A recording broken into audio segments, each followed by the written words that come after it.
Құрметті оқушылар, бүгінгі сабағымызға қош келдіңдер. Бүгінгі сабағымызға сіздерге үлкен сәттілік тілеймін. Қазір мынау достық шеңберін құрып тұрмыз. Сіздерге мынадай тапсырма беремін. Әр оқушы өзінің жанындағы оқушыға бойындағы қасиетін айтса. Мысалы, мен Жанерке, мен Гүлжанат білікті маманмын. Ары қарай Жанерке Нұржанға айта берсем болады. Нұржан, мен Жанна Жайсан қызым. Айған, мен осы сыныпта оқитын үздік оқушылардың бірімін. Бекзат, мен Айғанмын. Менің болашаққа қойған жоспарым өте көп. Әсел, мен болашаққа мақсат қойған азаматпын. Рамазан, мен өте көңілді де сүйкімді әсем қызым. Ақниет, мен Рамазан болашаққа қойған жоспарларым өте көп. Батырхан, мен Ақниет, ақылды қызым. Саяржан, мен сенімді әрі адал достым. Нұрсұлтан, мен болашақ білімді жастардың бірімін. Мен болашаққа жоспарларым көп. Калима, мен Ақкөгіл Аянатпын. Айбекбек, көшбасшы оқушымын. Аружан, мен болашақтың білімді маманымын. Идолет, мен Аружан арулы және де жанашыр қызбын. Асылзат, мен жаңа Қазақстанның сеніп отырған жастардың бірімін. Гүлжан Атбай, мен Асылзат, ақыл парасаты мол, ажарлы қызбын. Жарайсыңдар, құрметті оқушылар, мынау болашаққа қойып отқан жоспарларың орындала берсін, мақсаттарың биік бола берсін. Ал енді құрметті оқушылар, қазір мына жерде жаңғақ шашу әдісі арқылы мына жерден жаңғақты алып, осының ішінде мынадай нәрсе бар. Жаңғақты шаққан кезде ішінде белгілі бір тапсырма шығады. Мысалы, Абайдың өлеңі ма, Ыбырайдың өлеңі ма, немесе бұл ғұлама ақын қандай өмірде қандай адам болған деген сияқты сұрақ тапсырмалар шығады. Соны аласыңдар да әрқайсымыз Абай ауылына, Ыбырай ауылына және Жамбыл ауылына болып топқа біргеміз. Ал Жанерке, ала ғой. Нұржан, жаңақты шағыңдар да ішіндегі тапсырманы орындап топ-топқа бөлініп кете беріңдер. Алған оқушылар, алып кете беріңдер. Алдыңдар?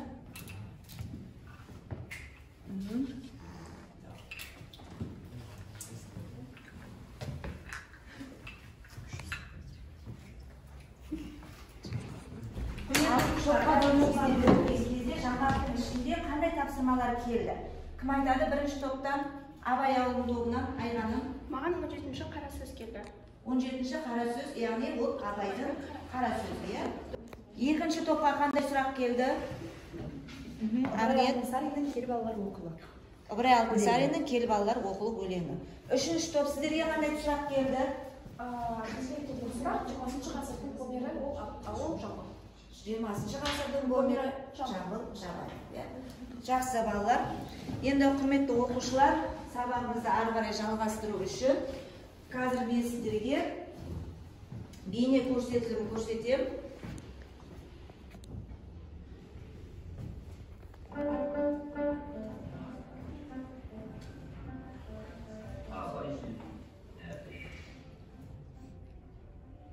Наушабай есімді бір кісі жол жүріп келе жатып Абайдың үйіне түсті.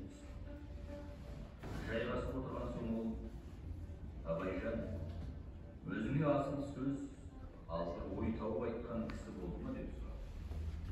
Абай сәл ойланып отырды да мына бір әңгімені айтты. Менің Әбдірахман деген балам бар еді. 19 жасында Семейдегі орыс мектебіне түсірдім. Оны бітірген соң Петербурға жібердім. Қыс оқып, жазда демалыста үйге келдім. Баламның алдындылығын сынап білейін деген оймен әңгіме үстінде: Қалқам Әбіш, осы әлемдегі жаратылыста ағзат асыл ма, әлде қаразат асыл ма деп сұраған едім. Ол іркілместен: ағзат асыл ғой деді. Ал неге қаразат асыл емес? Әбіш бетіме қарап күліп: Қараны қалай асыл дейсіз деді. Біріншіден адам баласы барлық дүниедегі жаратылысты көзбен көреді емес пе дедім мен. Бірақ көздің ағы көрмейді, ортасында кішкене қара шық ғана көреді. Екіншіден қағаз ақ, одан адам оқып білім ала алмайды, үстіне қара серін жазғаннан өнер білім алады. Үшіншіден жас шақта адамның сақал шашы қара болады. Осыған байланысты жас күнде адамда ақыл, білім, қайрат көп болады. қартайғанда адамның сақалы шашы ағарады, ал адамда ақыл, білім, қайрат та азаяды. Сондықтан қараны асылма деп ойлаймын дедім. Оның бәрін қалай білдіңіз? Ақылмен білдім. Олай болса, ақыл мида болмай ма? Ал ми ағысат емес пе? Екіншіден, ақыл нұр, жарық, зат. Ал жарық ол да аққа ұқсамай ма деді Әбіш. Ұлымның тауып айтқан сөзіне риза болып, маңдайынан сипатым деген екен. Құрметті оқушылар, қазір ғана біз бейне көрсетілім көрдік, яғни бұл жерде Абай менен баласы Әбіш арасындағы қысқаша ғана әңгімені байқадық. Енді мен сіздерден сұрайтыным, не байқадық, нені ұқтық? Жалпы бүгінгі сабағымыздың тақырыбы қандай деп ойлайсыңдар? Біз бүгін қандай мәселені қозғаймыз деп ойлайсыңдар? Кәне, кім қандай жауап береді екен? Бұл бейнежазбада мен ұққаным Абай мен Әбіштің арасындағы байланысы. Бүгінгі сабағымыздың тақырыбы Абайдың Әбішке арналған өлеңдері туралы өтеміз деп ойлаймын. Жарайды, жақсы. Тағы кім қандай өзінің ойын айтады? Тағы бар ма ой қосатын? Бар ма? Асылзат? Бүгінгі біздің сабақтың тақырыбы Абайдың поэзиясы. Соның ішіндегі Абайдың Әбішке арнаған өлеңдерін талдаймыз. Жарайсың, отыра ғой.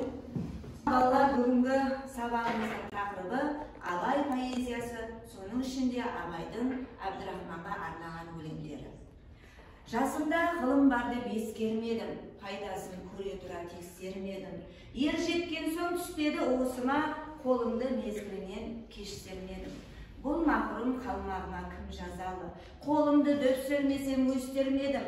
Баламды медресеге білдеп бердім, қызмет қылсын, шен алсын деп бермедім деп. Ұлы Абай, дана Абай, дара Абай жырлағандай, бүгінгі сабағымыз Абайдың баласы Әбдірахманға арналады. Ары қарай сабағымызды жалғастыру үшін мен сіздерге қазір тапсырма беремін. Сол тапсырманы орындау арқылы бүгінгі сабағымызды нәтижесіне жетеміз деп ойлаймын. Ал бірінші тапсырмамыз Блум таксономиясы арқылы топтық жұмыс жүреді. Жалпы Блум таксономиясын білу түсіну дағдысы бойынша берілген сұрақтарға жауап іздейміз. Яғни дескриптор бойынша топтық жұмыс ретінде сұрақтарға жауап береміз. Қазір мен сіздердің алдарыңызға бірінші тапсырманы беріп қойғанмын. Сол бірінші тапсырма бойынша әр топ, бірінші топқа 3 сұрақ, екінші топқа 3 сұрақ, үшінші топқа 3 сұрақ. Енді бұл жерде, құрметті оқушылар, мен сіздерге үй тапсырмасы ретінде Абай жолы романынан ішінде Қарашығын, Қапада және Өкініште деген бөлімдерін оқу арқылы Әбіштің кім екенін біліп келейік, Әбіштің сүйген жары кім екенін біліп келейік, Әбіш пенен Абай әкесінің арасындағы ұлы сезім, Әбіш пенен бауырларының арасындағы ұлы сезім бойынша үйге тапсырма ретінде оқып келуге берген едім. Соны қазір нәтижесі шығады. Ал тапсырмаға дереу ұйымдасып не айтатындарыңызды ақылдасып алыңыздар. Одан кейін дайынбыз ба деген кезде белгі бересіздер.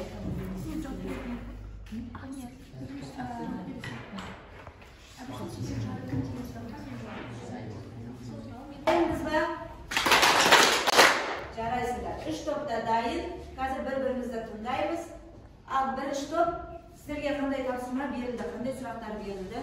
Бекзат. Бірінші сұраққа Әбіш кім деген сұрақ берілді.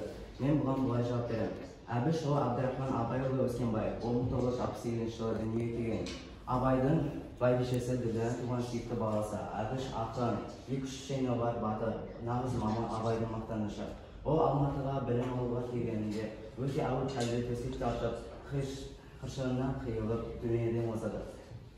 27 жасында қыршынынан қиылып, біздің ұлы жаңа тұлғамыздың балаларының бірі Әбдірахман дүниеден өтеді екен. Екінші сұрақ, бірінші топқа берілген екінші сұрақ кім айтады? Нұржан. бізге екінші сұрақта әбішке қандай шен атақтар берілді? Оған ол 1886 жылы Түмен қаласында Александр училищесінде 5-6-7 сыныптарды бітірді. Және 1886-1889 жылдары Санкт-Петербургте артиллериялық училищеге түседі. Ол училищеге түскенде ең бірінші унтер-офицер атағын алады. Және 1992 жылы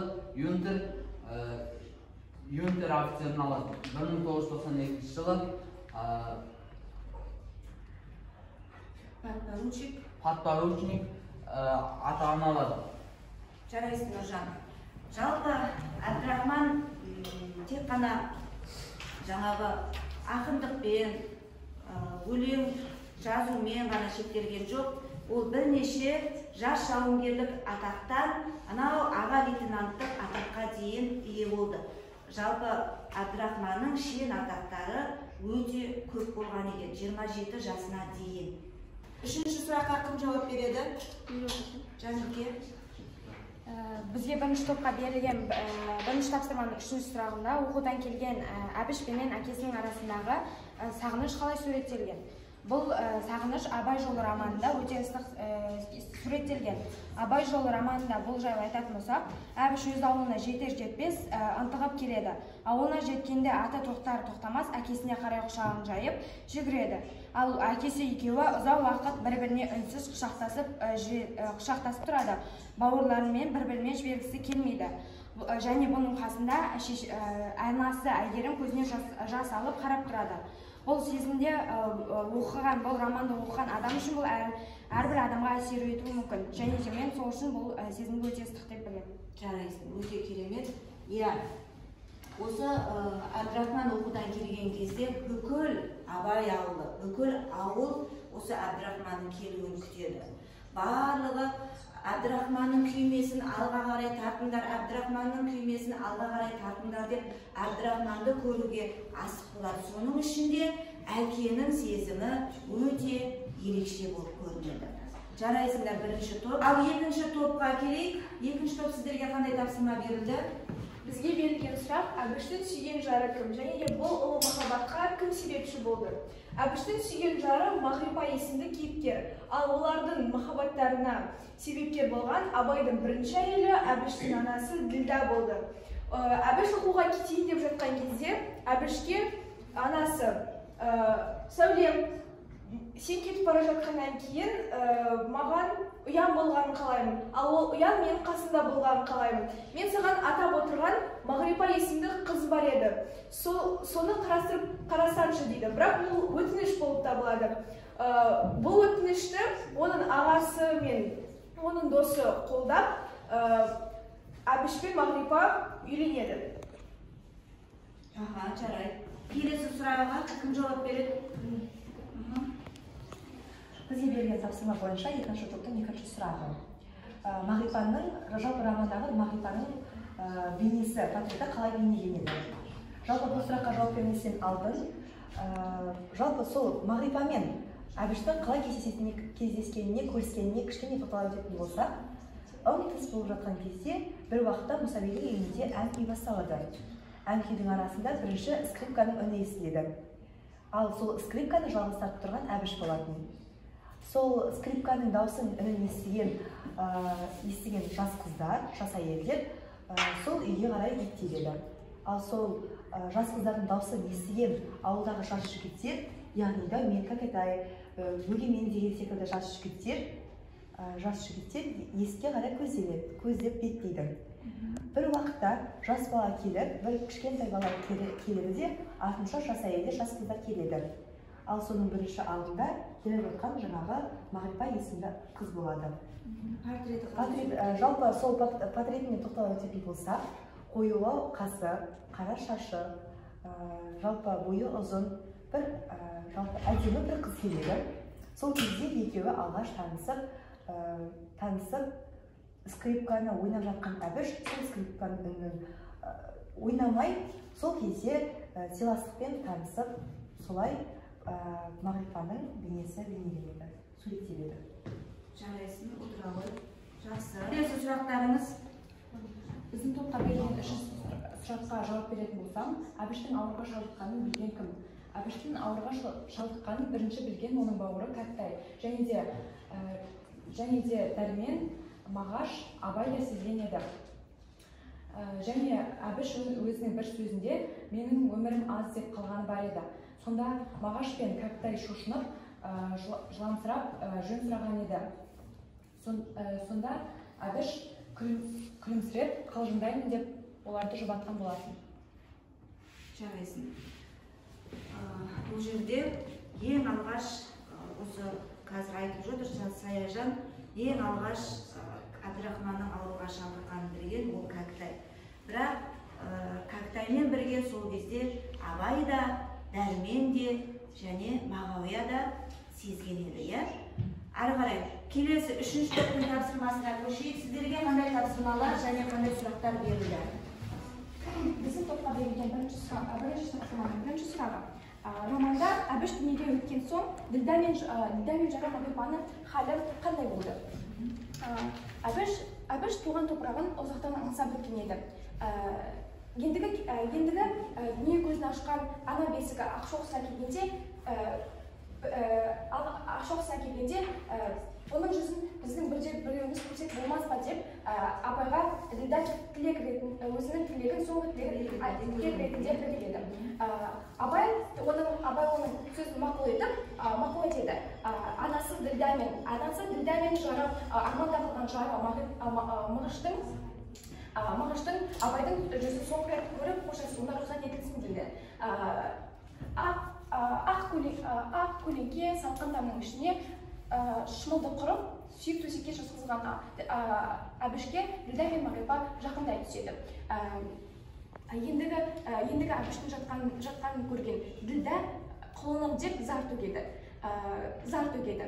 Ал Мағыш болса? Ал Мағышты Ділдә оң қолымен құшақтап сүймелеп әкелген еді. Ол тіпті жылай да алмайды. Талып та қала береді. Ділдә Әбіштің жүзін ақыреттен арылтып ашқан шағында сылқ етіп құлай түседі. Ғажап, Әбіш ұйықтап қана жатқандай, өңі бұзылмаған. Әбдірахман дүниеден өткен кезде ең ауыр халде болатын анасы Ділдә менен өзінің сүйікті жары Мағрипа. Жарайсың, Асылзат, отыра ғой. Келесі сұраққа кім жауап береді? Ердәулет. Мен үшінші топтың екінші тапсырмасына жауап берсем. Әбдірахман қатты ауруға шалдығады. Ауырып жатқан кезінде ең соңында өзінің әкесі Абайға соңғы сөзін былай айтады. 3 күн болды. Мағашқа барынша елжіреген мейіріммен қарап, Мағаштайым деп еркелететін сөзі де қалды. Мағаш өзі қатты қайғырып, өзі ойда болады. Ол бүгін бе екен, әлде ертең бе екен ойға түседі. Ол соңғы демі шықпаған жан ағасына өзінің арызын ақ қағазға тізеді. Дейтұғын сөзін қайда Мағатайым. Қауіптің тоқтары жоқ барған сайын, жарқ-жұрқ етіп жайнайтын жас шағында шынымен кеткеніме ағатайым. Жас татымас шылауға көзді болап, күні-түні жалбарынан жаным тілеп, сыртыңа бір белгіні қоймасаң да, күймесіңе болмайды жүректі жылап. Ердәулет, бұл жерде жаңағы Әбдірахман қатты ауыр халде жатқан кезде Әбдірахманның бар сезімі жаңа Мағаш деп жатқаны өзінің бауыры. Яғни сол жерде қасында болған Мағаштың да жаңағы бұл жерде екі бауырдың екеуінің арасында ұлы сезім суреттеліп жатыр ғой. Мағашты қимай отырып, ол өзінің әкесі Абайға соңғы жаңағы сөзін жазады. Ағатайым, ағам менің деп сөзін жазады. Өте ауыр халде еді бұл кезде Әбдірахман. Жарайсың, Ердәулет, отыра ғой. Келесі сұраққа, келесі үшінші сұрақтарыңыз бар, сіздердің, Батырхан жауап бере ғой. Келесі, Әбіштің ауруға шалдыққанын білген Абай қандай көңіл күйде болды деген сұраққа жауап берсек, алғашында Абай телеграмманы ұзақ әрі баяу оқиды. Алматыдан келген суық хабар Абайды қатты шошытты. Екі көзі оймен жоғарылағанда Әйгерімге тіпті шатынап кетердей көрінді. Ол шошынған қалпында отыр. қоңыр жүзі аппақ боп бозарып, көйлекшең отырған жерінде кеңжеңдері дірілдейді. Шошыну үстінде үйге не дерін, тіпті не істерін білмей шошынып қалған. Абайдың бұл жүзіне шыдамаған жас дос жарандары көз жастарын төккен күйде тез тұрып жүріп кетседі. Қайғылы атаны енді өз дертімен, өз мұңымен жалғыз қалдыру керек секілді. Себебі оның жаңағы ертең жолға шығамыз деген жолақ бұйрығынан басқа тіл қатар түрі жоқ. Мұңдасар үні де жоқ. Не де болса Абай өз дертімен жалғыз қалғысы келгендей. Міне, осы кезде баласының қатты дертке шалдығып, оның жаңа төсек тартып, соңғы демі шығып жатқанын естіген кезде Абайдың халі өте ауыр болды. Тіпті қасындағы адамдар да, сол ауылдың адамдары жанынан жаңаға кетуді ұйғарды. Қазір ғана айтып тұр, тіпті шапанынан екі жеңінің, екі иығының дірілдегеніне дейін көрінді деп тұр. Жарайсыңдар, үшінші топ. Енді балалар, міне бірінші тапсырма аяқталды. Өте керемет жауап беріп жатырсыңдар. Жалпы Абай жолы романынан үзінділерді жақсы оқығандарын көрініп тұрды. Мен сол бойынша сіздерді мынау өмірде асықтарың әрдайым алшасынан болсын деп, мақсаттарың биік болсын деп, болашақтарың жарқын болсын деп, мен сендерді алтын сақамен бағалап жіберейін. Өте керемет бүгін бірінші тапсырманы дәл қазір өте керемет жауап беріп отырсыңдар. Ахмет, Алабрендар, Карима, Аружан, Айбек, Ердәулет. Үнемі асықтарың әжесінен бола берсін. Азан, Нұрсұлтан Алабы. Өте керемет. Ал балалар, қазір біз Мұхтар Әуезовтің Абай жолы романы арқылы Абай менен бала арасындағы, әбіш арасындағы ұлы сезімді ұқтық. Бауырлар арасындағы ұлы сезімді ұқтық. Әбіштің өзінің сүйікті жары Мағрипамен кездескенін білдік, танысқанын білдік. Және анасы Ділданың баласына деген өтінішін білдік. Және сонымен бірге Әбіш дүниеден өткен кезде Абайдың халі қандай болды, Ділданың халі қандай болды, бауырларының халі және өзінің сүйікті жары Мағрипаның халі қандай болғанын білдік. Енді келесі негізгі сабағымызға көшетін болатын болсақ, Абай поэзиясы, соның ішінде Абайдың Әбдірахманға арнаған өлеңдері. Және соның ішінде Әбдірахман өлгенде деген өлеңі. Осы өлеңді жатқа оқып беретін оқушы бар ма сыныпта? Абайдың Әбдірахманға арнаған 30-ға жуық өлеңдері бар. Соның Әбдірахман өлгенде өлеңі. Туа бойың ұят ар едің, ескеріп істеп ойлаған. Тәуекелге нар едің, талаппен терең бойлаған. Елікке де бар едің, үйренуге тоймаған. Жасқа жас, ойға кәр едің, атаңның атын жоймаған. Замана неткен тар едің, сол қалқамды қоймаған. Жарайсын Айғаным, міне осы өлең арқылы біз жалпы Абайдың жаңағы Әбдірахманға арнаған өлеңінде тұлпарға теңеп жатқанын, арғымаққа теңеп жатқанын, бойыңда ұят та, ар да, жаңағы қасиет те, намыс та бар екенін айтып жатыр. Міне осындай жаңағы ұлы сүйікті ұлдарының бірінен айырылған кезде Абайдың ішкі жан дүниесінен шыққан өкініші, қайғысы, мұңы барлығы суреттеледі. Сіздерге мен екінші тапсырманы беремін. Екінші тапсырмада мынадай, бұлым таксономиясы арқылы топтарда жұптық жұмыс жасау. Бірінші топ екі өлеңді салыстырады. Бұл жерде екі өлеңде отырғаным оқушылар Абайдың Әбдірахманға арнаған өлеңіменен Жамбылдың жаңағы Алғадай туралы әрбір ой деген өлеңі алдарында тапсырма түрінде берілген. Сол екі өлеңді бірінші топ салыстырады, екінші топ екі өлеңнің ұқсастығын табады, үшінші топқа Мұхтар Әуезовтің Абай жолы романында Әбдірахман дүниеден өткен кезде, Абайдың ауыр хәлін естіген кезде Жамбыл Мағауия баласы арқылы Абайға жұбату сөздерін айтады. Міне сол жұбату сөзі қандай екен, қандай ой айтқан екен, қандай жаңағы сөздермен жұбатқан екен деген нәрсені талдау жүргіземіз. Ал бірінші топ, екінші топ, үшінші топ жеке-жеке жұптық жұмыс жасап алыңдар. Болдық деген кезде белгі беріп, жаңағы тапсырманы қорғап шығамыз.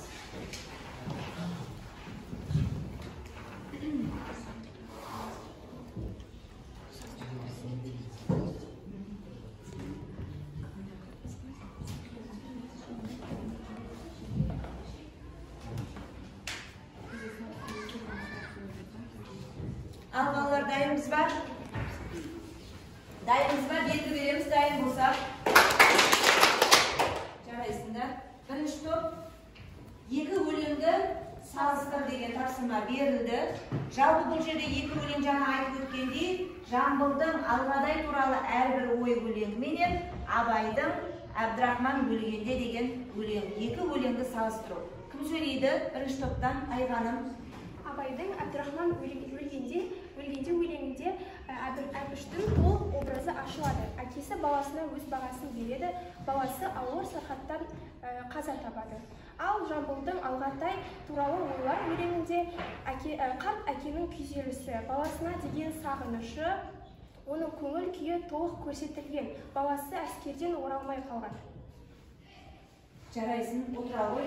Бұл жерде екі әкенің де өкініші, Әбдірахман дүниеден өткен кезде, ол ауыр науқастан дүниеден өтсе, Жамбылдың баласы Алғадай соғысқа кеткен кезде, сол соғыстан оралмай дүниеден өтеді. Екі әкенің де өкініші, мұңы, зары суреттеледі.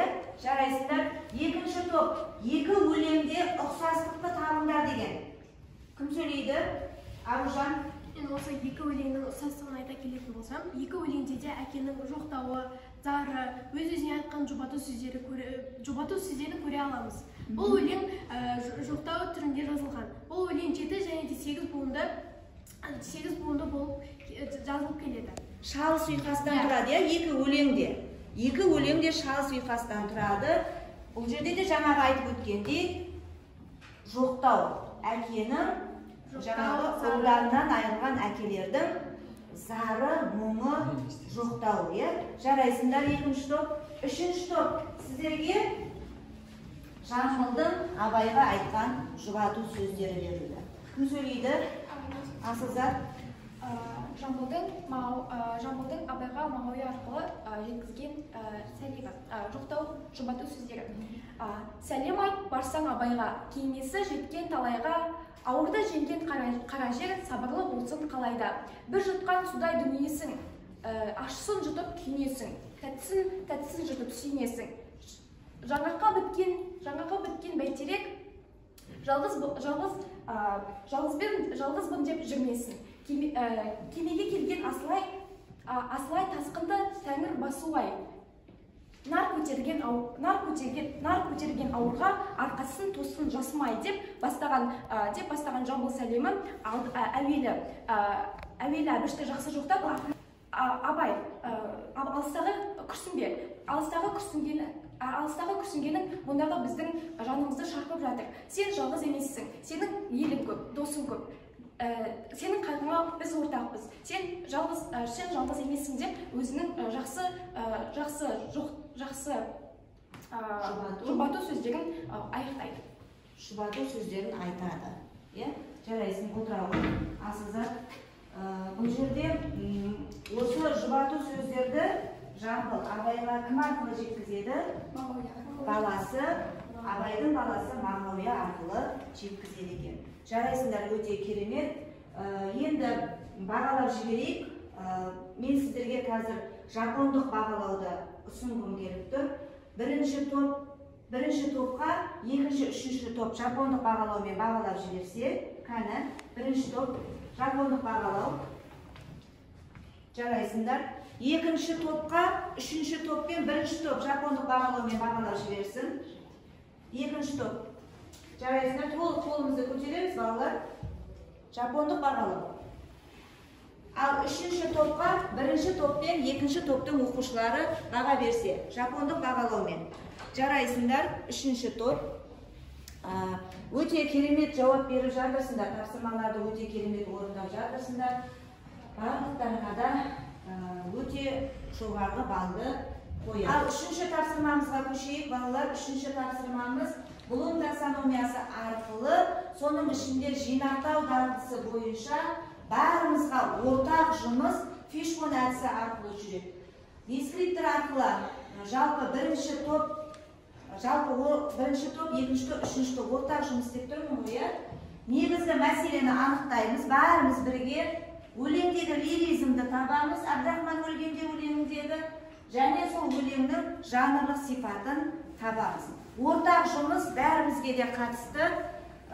Міне балық қаңқасын шығаратын болсақ, жалпы фишбон әдісі арқылы өрбу керек. Басты проблема өлеңдегі негізгі мәселені анықтау, Ал себептеріміз біздің өлеңдегі лиризм және жанрлық сипатын табу. Және қорытынды ой түйеміз. Ол жерде жалпы мына өлеңде біз нені ұқтық? Абай жолы романы арқылы нені білдік? Осыны біз қазір дәлелдеп жинақтап шығаруымыз керек. Ал бәрімізге ортақ. Басты мәселе не? Неде басты мәселе? Осы өлеңдегі Абай поэзиясында, Әбдірахман өлгенде өлеңдегі басты мәселе неде? Кім айтады? Айбек. Әке мен баласының арасындағы махаббат. Және де толықтай адам баласының туындайтын мәселесі. Әке мен бала арасындағы ұлы сезім, махаббат бұл өлеңде, соны біз басты жаңағы мәселе ретінде қараймыз. Және де толық адам кім екенін анықтаймыз. Толық адам кім? Екінші, себептеріне келетін болсақ, өлеңдегі лиризм және жанрлық сипат неде? Кім айтады? Өлеңдегі лиризм неде? Аружан? Мен жанрлық сипатын айтып кетсем, ол жанрлық сипатқа жоқтау, көңіл айту, жұбату, көңіл күй лирикасы болады. Көңіл күй лирикасы, жұбату, жоқтау, жалпы бұл жерде салт дәстүрлерге көңіл салып жатады. Біздің салт дәстүрімізде бар, жоқтау деген бар, жұбату бар, көңіл айту бар.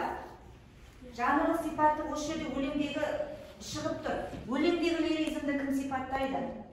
Рамазан? Өлеңде қайғы, мұң, өкініш, мақтан ету және үлгі ету көрінісі кітапқа. Көрінісі жалпы көрінеді, Енді осы жерде Рамазан сұрағы жарайсың, рахмет. Өлеңдегі лиризм бұл жерде жұбаныш бар дейді. Әрине бар, жұбаныш. Әбдірахман өлгенде көп адам, ауыл адамдары, ақсақалдары, бауырлары бір-біріне жұбаныш болды. Одан кейін қайғы мұң дейді. Бар, қайғы мұң бар. Қайғы мұң неде? Абай қартайған шағында жаңағы бірінші Оспан деген баласынан айырылса, екіншіден мынау Әбдірахман Әбіштен айырылса, міне осы жерде романдағы қайғы мұң, әкенің зары, ананың зары, бауырлардың бір-біріне деген сағыныш зары бар ма өлеңде? Міне осындай лиризмдік сипаттар көрінеді екен. Жалпы қорытындылай келе осы өлеңді, жалпы қорытындылай келе не деп айтамыз? Өлеңде біз нені байқадық? Қорытындылай келе. Бізде мынау балық қаңқасы арқылы жалпы қорытынды ойды түйінді дейді өлеңде. Нені байқаймыз өлеңнен? Карима? Өлеңде менің байқағаным әке мен баланың арасындағы махаббат. Ол жерде Абай Әбіштен айырылған кездегі оның өкініштері, соны байқадым. Тағы да Айғаным? Өмір мен өлім, жақсылық пен жамандық, қайғы мен жұбаныш, жұбаныш пен өкініш. Соны байқадым, Жарайды. Енді қандай ой түйіндейміз мына жерде? Абай айтып жатыр, тұла бойын биік тұлға ретінде Әбішті таныдық па? Тұла бойы биік тұлға ретінде таныдық Әбішті. Әбіштің тек қана Абайдың баласы екенін таныған жоқпыз. Ол елдің баласы, халықтың баласы екенін таныдық. Әбіштің бойында бірнеше өнердің дарығанын таныдық. Скрипкашы деп жатырмыз жаңа, иә? Ол бар. Ол жаңағы ақындығы да бар. Өлең жазған ақын тұлға ретінде танимыз. Және бағана айтты, Нұржан айтты, бірнеше шен атақтарға ие, жас жауынгерліктен аға лейтенантқа дейін атаққа ие болған жан. Сондықтан біз Әбішті үлкен жаңағы ұлы тұлға ретінде санасақ та бола ма екен? Болады екен. Жарайсыңдар. Енді бұл тапсырмада жалпы бағалауымыз, үшінші тапсырманың бағалауы қол шапалақтау және мұғалімнің кері байланысы дейді. Бірінші топқа, екінші, үшінші топ мадақтау жіберсек, қол шапалақтап. Екінші топқа, бірінші топ пен үшінші топ бағалап жіберсек, және үшінші топқа, бірінші топ пен екінші топтың оқушылары баға берсе, жарайсыңдар. Балалар, бүгінгі сабағымызда өте белсенділік басым, мен соны байқап жатырмын. Алдағы уақытта да осындай сабақтарда керемет белсенділік таныта берсек. Енді сабағымыздың соңына келетін болса, жалпы бізде 4-ші тапсырма беріліп тұр. Бұл барлығымызға ортақ нәрсе, жалпы мынау Блум таксономиясының бағалау дағдысы арқылы бүгінгі сабақта жалпы Абай айтқан толық адам проблемасы бар деген Абай. Толық адам проблемасы дегенді қалай түсінеміз? Ол жерде мүмкін менің ойымша Абайды кім деп танығанымыз сол толық адам проблемасы шығар. Немесе Әбішті кім деп танысақ сол толық адам проблемасы шығар. Немесе мен кіммін десек, онда ол сол толық адам проблемасы шығар. Міне осы Абай айтқан толық проблемасы бүгінгі сабақтан орын ала ма? Кім айтады? Кім сөйлейді осыны? Абай мен айтсам. Әсем. Қорытындылай кетсем, адам проблемасы бойынша мен оны 3 топқа бөлдім. Біріншісі Абай. Абай кім? Абай кім және де Әбіш кім? Соңына мен кім деген сұраққа жауап бергім келіп отыр. Біріншісінде Абай деген толық адам кім дегенге адамзаттың бәрін сүйген, ғылымға, білімге құштар болған халық үшін жаралған тұлға десем де болады. Ал екіншісіне Әбіш деген кім дегенге еліне, әкесіне, отбасына адал, жүрегі таза, пәк, өнерге, білімге құштар болған деп айтсам болады. Әбішті, иә? Үшінші өзіңді кіммін деп ойлайсың? Мен Абай армандаған тұлға болуды, өнерге, білімге құштар болуды армандайтын шәкіртпін. Жарайсыңдар. Иә, міне толық адам проблемасы арқылы Абайдың кім екенін Әсем бізге жеткізіп тұрды. Әбіштің кім екенін жеткізді. Және осы Абай кім, Әбіш кім, және мен кіммін, біз кімбіз деп біз алдымызға осы Абай арқылы алған өнегемізді, тәрбиемізді жаңа бойымызға тарта отырып кіммін деп шығасың. Және Әбіштің бойындағы бүкіл қасиетті өзіңнің бойына тарта отырып мен кіммін, мен осындай Абай сияқты тұлға бола алам ба, Әбіш сияқты тұлға бола алам ба деген сұрақпен міне толық адам проблемасы шығам екен. Иә, әрине толық адам проблемасы шығады екен. Ал балалар, сабағымызды қорытындылай келе, миға тоқу әдісі негізінде жалпы жаңағы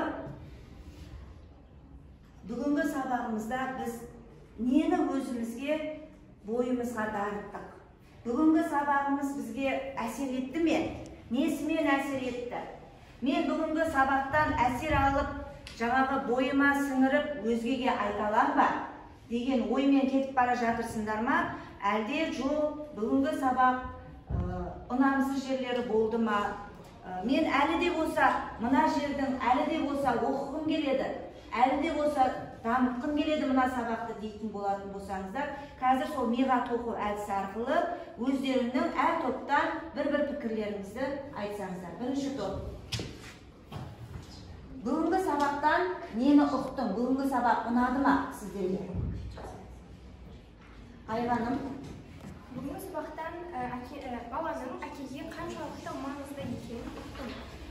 Оның баласы қандай халде болса, әкесі де сондай халде болады. Екінші топ, сіздерге ұнады ма бүгінгі сабақ? Мен бұл сабақта ұққан өзіме алған қасиеттердің бірі, ол адамды бар кезінде бағалауды ұқтым. Бұл жерде бәрі көріп отырған шығар, әке мен баланың арасындағы махаббат. Және де осы сабақ бәріне ұнады деген ойдамын. Бәріңізге рахмет. Үшінші топ. Бүгінгі сабақ ұнады ма сіздерге? Несімен ұнады? Несімен құнды болды сіз үшін? Бізге осы бүгінгі өтілген сабағымыз өте қатты ұнады. Біз бойымызға әбіштің дарынды жерлерін миымызға тоқып, сол әбіштің бойындағы қасиеттерді өзімізде жетілдіргіміз келеді. Солай бізге осы сабақ өте қатты ұнады. Жарайсыңдар балалар. Бүгінгі сабақтан жалпы қорытынды баға бере, мен сіздерге бүгін үлкен рахметімді айтамын.